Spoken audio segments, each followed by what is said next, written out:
ఇక మయన్మార్లో భారీ భూకంపం సంభవించింది. రిక్టర్ స్కేల్పై 7.7గా తీవ్రత నమోదైంది. ఈ భూకంపం కారణంగా థాయిలాండ్ రాజధాని బ్యాంకాక్లో తీవ్ర ప్రకంపనలు చోటు చేసుకున్నాయి. ఇక ప్రకంపనల కారణంగా పలు భవనాలు తీవ్రంగా ధ్వంసమయ్యాయి. ప్రజలు భయాందోళనకు గురై ఇళ్ల నుంచి బయటకు పరుగులు తీశారు. ఇక బ్యాంకాక్లో ప్రకంపనల తీవ్రత 7.3గా నమోదైంది. ఇక సెంట్రల్ మయన్మార్లోని మొనివా నగరానికి తూర్పున 50 కిలోమీటర్ల దూరంలో 10 కిలోమీటర్ల లోతులో ఈ భూకంపం కేంద్రంగా ఉన్నట్లు యుఎస్ జియోలాజికల్ సర్వే గుర్తించింది.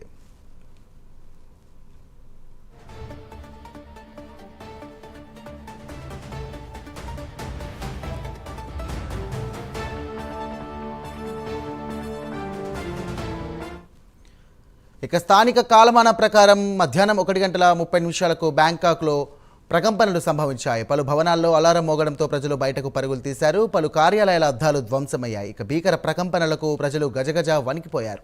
ఇక రంగంలోకి దిగిన అధికారులు సహాయక చర్యలు చేపట్టారు. థాయిలాండ్ రాజధాని బ్యాంకాక్ సహా అనేక ప్రాంతాల్లో ఈ ప్రకంపనలు చోటు చేసుకున్నట్లు తెలుస్తోంది.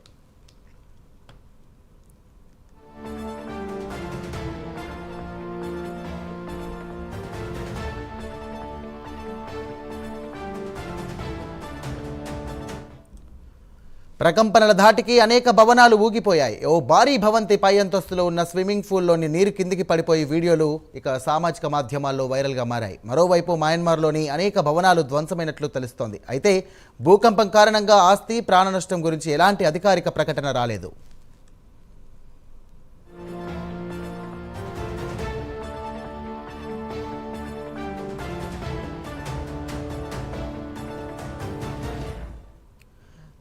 ఇక భూకంప తీవ్రత పెరగడంతో థాయిలాండ్ ప్రధాని అత్యవసర పరిస్థితిని ప్రకటించారు. ఇక శిథిలాల కింద ఇప్పటికే వందలాది మంది చిక్కుకొని ఉంటారని తెలుస్తోంది. ఇక సహాయక చర్యలను వేగవంతం చేయాలని ప్రభుత్వం అధికారులను ఆదేశించింది. చాలా చోట్ల భవనాలు నేలమట్టం కావడంతో శిథిలాల కింద చిక్కుపోయినటువంటి వారిని రక్షించేందుకు రెస్క్యూ సిబ్బంది రంగంలోకి దిగారు.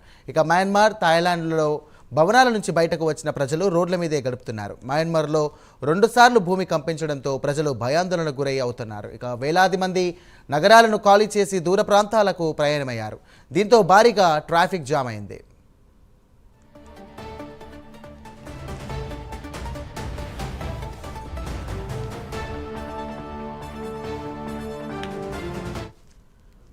మయన్మార్ భూకంపం ప్రభావంతో భారత్లోనూ ప్రకంపనలు చోటు చేసుకున్నాయి. ఇక రిక్టర్ స్కేల్పై 6.8గా నమోదైనట్టు తెలుస్తోంది. దేశ రాజధాని ఢిల్లీ సహా కోల్కతా, రాంచీ, త్రిపుర, అస్సాం, పాట్నాలో భూప్రకంపనలు సంభవించాయి. దీంతో భయంతో విద్యార్థులు, లెక్చరర్లు క్లాస్ రూమ్లోంచి బయటకు పరుగులు తీశారు.